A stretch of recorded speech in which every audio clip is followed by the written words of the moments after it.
And so here we are with an intro with a player portrait that is not solidly centered because, well, that's the thing that I need to make sure that I'm doing. Game 1 is here. I'm very excited to see what's going to happen. herO's PvT has been rough a little bit recently, and KeeN, I have no idea what's going to happen with him. But for now, what do we got? Probe on the other side, just going for a bit of a scout. This should surprise absolutely no one. Yeah, KeeN is a bit of a mystery to me. Wrapped inside of an enigma, wrapped inside of a problem, wrapped inside of a whole host of confusion. Because we'll see him play, and he'll look very good. He'll play very well. And then he'll disappear for 6 months. And it's like, okay, is KeeN retired? You know, what is he gonna do?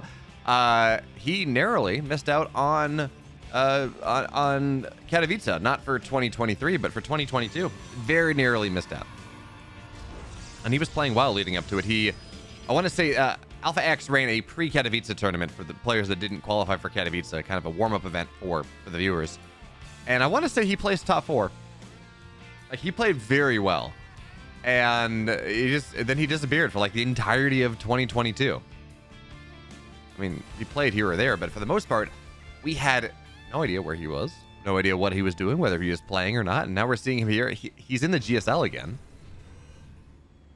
Is he good? Is he not? Is herO's shaky, and I do mean shaky PvT, is that going to be enough to help KeeN win this series? Or, well, as the Reaper, well, he's going to get the probe. That's something. Or is this going to be one of those games where, yeah, herO talks about how shaky his PvT is, and then he beats Maru 4-3 or something like that.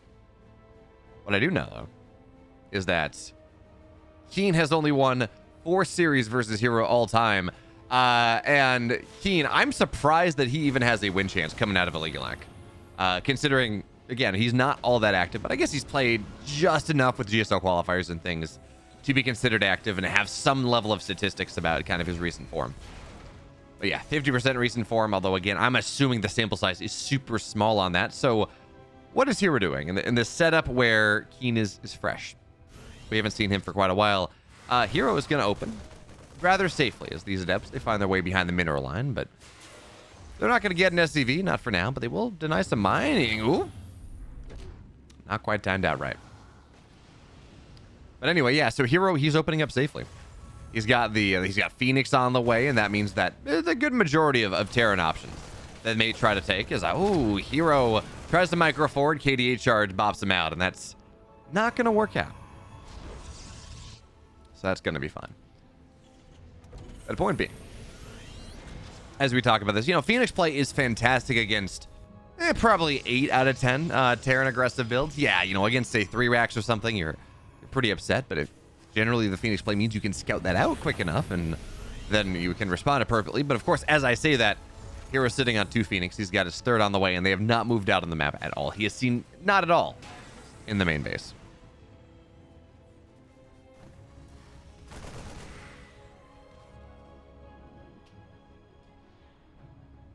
Luckily enough for herO, though, this is not going to be some sort of 3 racks. This is not going to be that version of heavy aggression. In fact, this is very standard, for first racks, second racks. Actually, yeah, 3rd is going to be on the way eventually. No quick stim, nothing like that. I mean, plentiful Marines, sure, but I can't imagine KeeN properly moving out of the map with the force the way it is right now. So yeah, there we go. 3rd barracks is on the way, tech lab on the barracks, and this is going to time out right around that 6:30 mark. So it's a slightly faster stim than what last year's meta was, or year and a half ago's meta was, but it's still going to work out. The nice thing about this, by the way, is Adept gets in the main. Oh, perfect scout there from herO. But the Adept gets in the main, sees the stim timing. The nice thing about the build like this, though, from KeeN, is because you do delay your 3rd barracks just a little bit, and in doing so, again, you do get stim faster, but your 3rd barracks is a little bit delayed. It means you get your 3rd base faster. So gone are the days of like the 8-minute 3rd base because the Terran is really committing to that push. We really don't see that build nearly as often as we used to. Instead, it's okay. Yes, Tim's going to be a little bit faster. Well, you're still going to have that timing, but it's just going to be a couple less units. But you get that 3rd base going down at 5:30, 5:40, maybe 6 minutes. And yeah, are you likely to kill the Protoss in that 7:30 timing or in the 6-minute timing? Yeah, probably not. But it means you can build into the mid game so much quicker. And herO, I like what he's doing here. If the Terran wants to run across the map, I mean, they can medevac boost around, but that's going to be slow. They can run around the outside while herO's going to have massive vision. That he's got both Xel'Nagas here. Or they can run through the center. And that's going to take a while. That's going to... I mean, that's a lot of HP you got to burn through. So whichever way you look at it, herO has slowed down the whatever push that KeeN wants to hit with pretty dramatically. I guess the one downside to herO's play right now is he has these Phoenix, and he has done absolutely nothing with them. He's got 4, and seems like that's where he's going to stop, which is actually kind of surprising. Normally, even if you're going Phoenix Colossus, you're going to get at least 5. It's kind of the magic number there that allows you to get all the lifts that you're going to want against the Widowmines and the tanks and get pressure on the medevacs and things like that. But for now, it is only 4 Phoenix, and they're going to show up on the other side. Couple Marines will fall. 1 Widowmine hits the deck. Your second one throws up in time, though. But herO trades it for a Phoenix. Don't know how I feel about that. But for now, again, the Phoenix, they find a little bit more value. They get economic... Wait, actually... I'm sorry. I'm just blind. The Phoenix did not go down. I'm much happier about this now. So the Phoenix, they're just being a little obnoxious. Marines will fall. SCVs will fall. But the problem is first of all, Observer goes down. Thank you, Raven. But there is nothing here that really helps herO defend. Bio just gets on top of the Colossus. Shield battery overcharge has to get popped for now. Those force fields are fantastic, and herO's just trying to buy time for his Colossus to pop out there. But there's a second one. Now, finally, there's a second Colossus here, though. So it's not just the, wow, my Colossus have absolutely no damage. They're disabled for forever. They will be able to fight just a little bit. But this tank on the low ground is doing something. Of course, Phoenix, they fly in, they lift that up. Widowmine on a Phoenix doesn't kill anything. And kind of an awkward push coming in from both sides, really.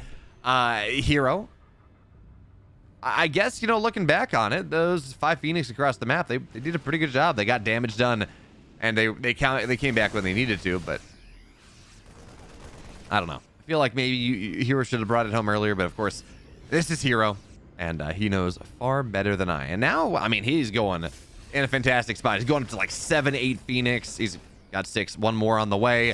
He's going to go show up in the main base here. Free Widowmines. He's going to get the Marine. That's the only bit of anti-air that exists in the main base right now. That's damage. There are no missile turrets, by the way. So these Phoenix can get pretty much whatever they want. Although, Widowmine in the mineral line, you got to be careful about that. So, herO, he's got his 3 bases. 4th base coming up soon enough, we can assume, just based off the pylon positioning. Moving in +1, just about done. And Warp Prism speed. Actually, wait a minute. Is this Warp Prism speed or is this... Yeah, I want to say Gravitic Drive is Warp Prism speed. I actually... That's like the one upgrade that I know... Like, if you put the 2 of them next to each other, I'd be able to tell, but half the time... They confound me. Anyway, random Widowmines on the map. They get a Phoenix, and we're on 3 Colossus right now, but... Again, herO continues to build more Phoenix. He's got +2 on the way. I'd love to see a 4th base now that hero's taken, or now that KeeN has taken his 3rd, or a move out. One of the 2 here from herO, but just kind of sitting there, and there we go. There's the 4th base, but it feels so late. I feel so tremendously late compared to how this game is going, how herO has really not taken a lot of damage defensively. So, he's single forge. Late on the 4th base. Widowmine goes off on the hallucination. That's pretty nice. But single forge, single robo, late 4th. Cannot help but feel that herO is just playing just a little bit too conservatively than you would expect right now. But the Warp Prism, there. Okay, it was Warp Prism speed. I was right. There we go. He's going to try to find his way into the main, where there's a Widowmine right there that goes off on the Warp Prism. Doesn't kill it, but, you know, a couple of Vikings maybe. They're going to knock that down. So herO commits resources to Warp Prism speed and really finds no value. In fact, he hallucinates a Warp or a Colossus just to confound the scan a little bit. And KeeN's on the other side of the map already. So, man, herO is a fantastic player, but I am not a fan of the way he's moving around the map right now. It doesn't feel like he just has a solid understanding of how this game is going. And yeah, you know, he's going to be able to clean this up, and KeeN will not be able to escape with most of this because, hey, you know, Phoenix on the chase down. They are a powerful thing indeed, but I mean, even still, Maybe I should be less critical. herO was able to get back. He did have to spend resources for it, of course. He did have to go and recall. And I think he kept... Yeah, he lost his Robo 2, lost Disruptors on the way. But I don't know. Just... I'm not used to seeing herO play this passively. And I'm not used to seeing herO kind of just lose track of the Terran army like this.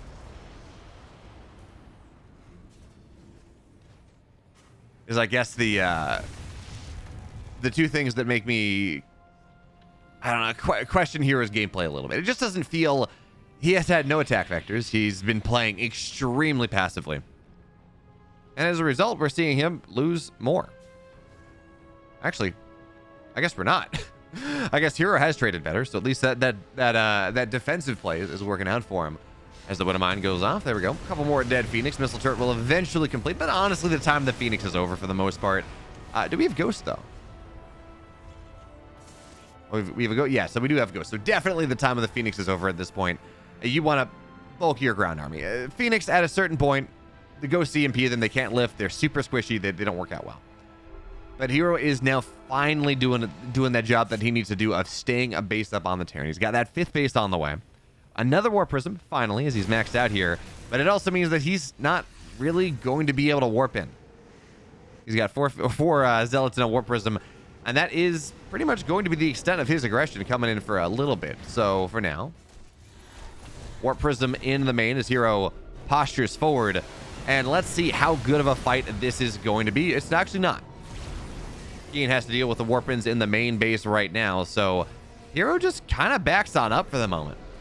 The Warp Prism doing enough, but now here comes KeeN moving forward. He's dealt with the Warp Prism as well as he can. In fact, the Warp Prism, I believe, is dead. So now herO hiding backwards here. And actually, okay, he's just going to recall.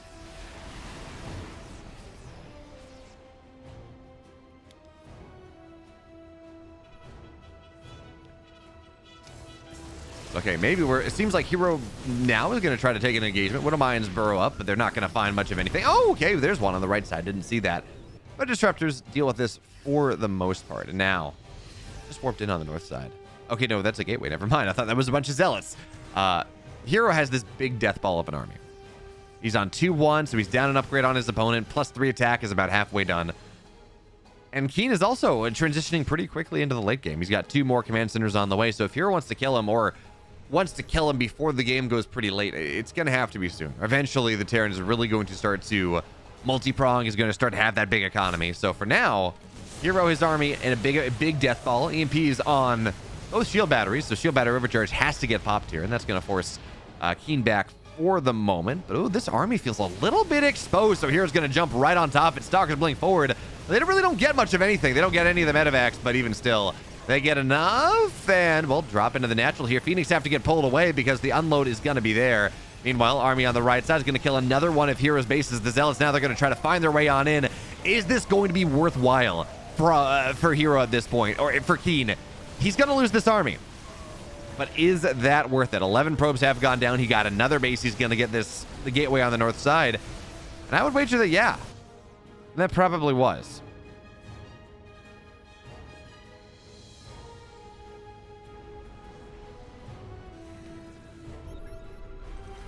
So now herO, he's only up 1 base on the Terran at this point, which is actually not even. The Terran's taking his 5th base right now. And if you're generally as a Protoss into the mid game, in the late game, you want to be up a base, you want to be up 2 bases, something like that, because once you get to full upgrades, once you get to Liberator play, Liberator Ghosts, something like that, +2 Liberators are just about here.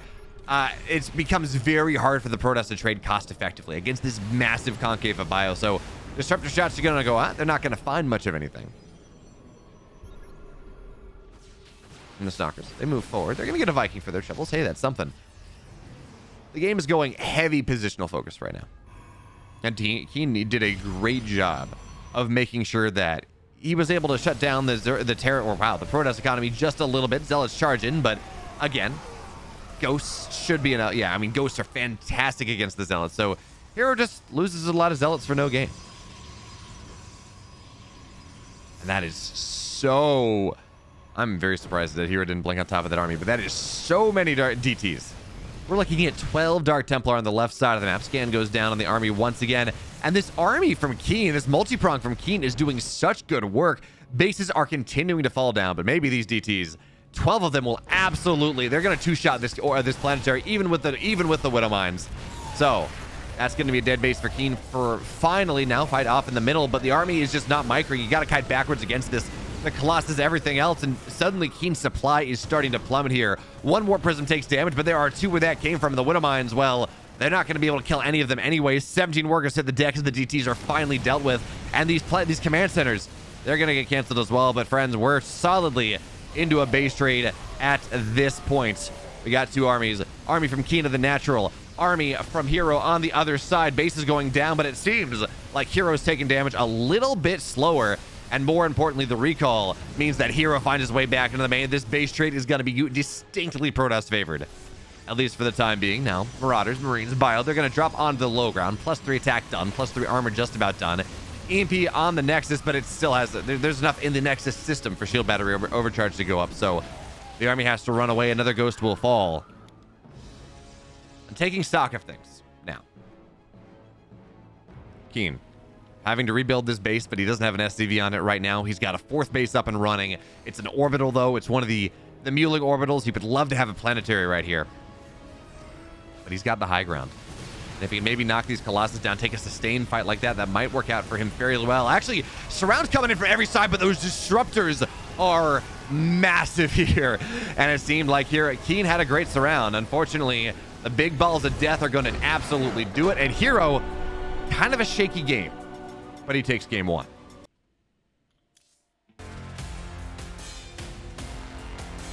Here we are, game two, Royal Blood. A bit of a smaller map. Maybe a bit more of a Terran map. Certainly a map that, well, that should allow for maybe a little bit more interactivity compared to map number one. Does herO choose to be a bit more aggressive? Does he open Stargate? I don't know. But game two, we're loaded into it. And yeah, there we go. I hit the wrong button. There we go.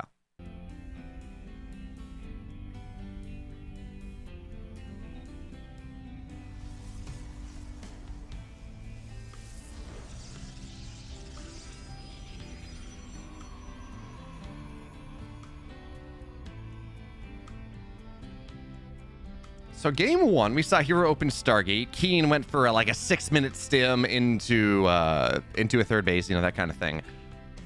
Game two, though, we see some differences already. This is a reactor expand coming out of KeeN. So no Reaper. In fact, no Scout at all. He's going to play perhaps the second greediest opener, right? It's not CC first. Let's be fair. But, you know, going reactor first like this, is pretty greedy. It does mean, though, that if you want to get aggressive, you do have that option a little bit faster. You're going to be able to build more Marines. You do get that quick bunker, of course, because you don't have any sort of scout, and your Reaper is not going to be on the map. It's not really going to be able to see. It's not going to intercept a Zealot or something, or a Zealot, and get like half damage on it before it gets back. So you want these Marines out. The bunker will be done in time, and because this is reactor first, again, the gas is a little bit cheaper, so the factory is well timed as well. Yeah, there we go. Immediately no value. So herO opening up, it seems to be Blink in this game number two. And this is more herO style. Yeah, you know, you talk to Maru or someone like that, and they're going to say, you know, if you do not open Stargate in a PvT, you're putting yourself behind. Ooh. That's an interesting variant coming out of KeeN. So this is a very quick third base. And seeing Barracks Factory Command Center. We don't see that all that often. Sometimes we'll see triple racks, like 3 racks, 3 CC build that Bjorn does, and Clem takes a page out of it a little bit.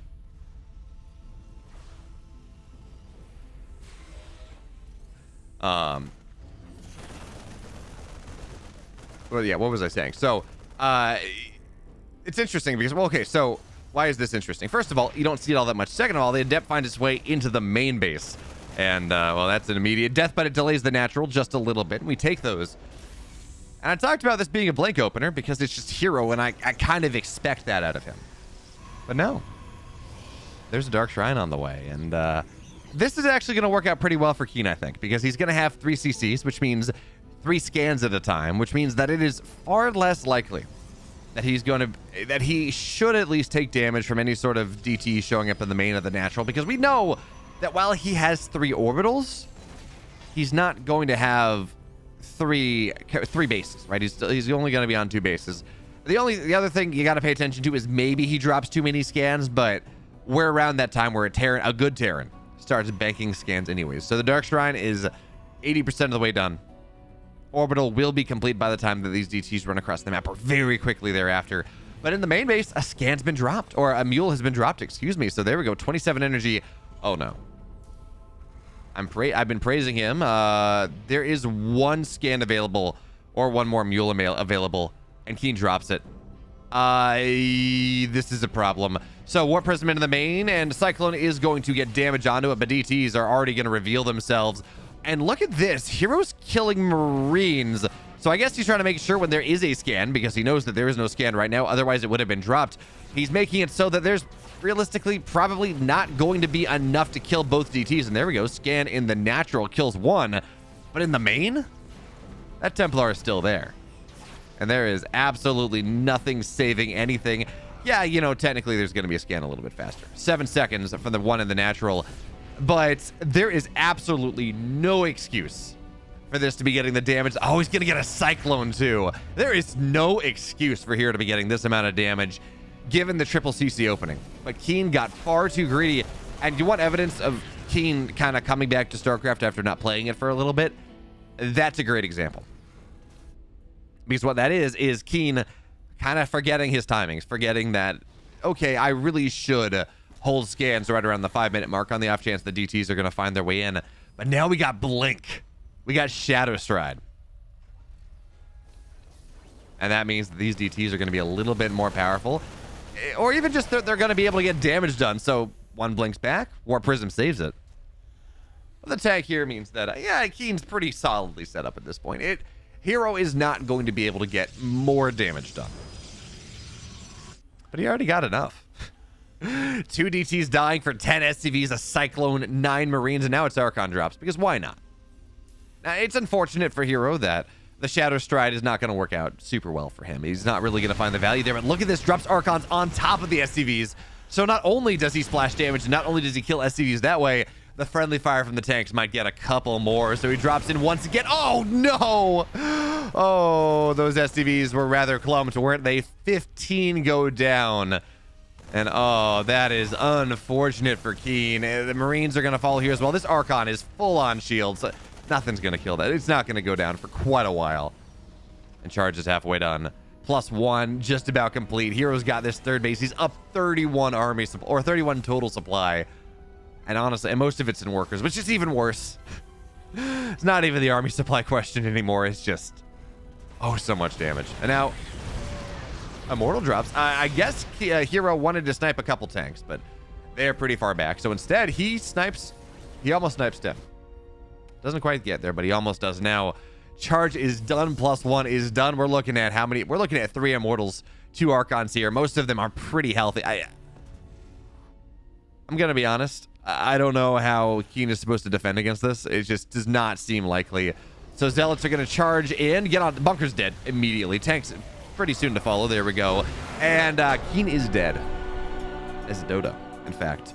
herO looks much better in that game number 2 than he did in game number 1. But again, KeeN should have known to save his scans. And when he didn't, that's one way to lose a game.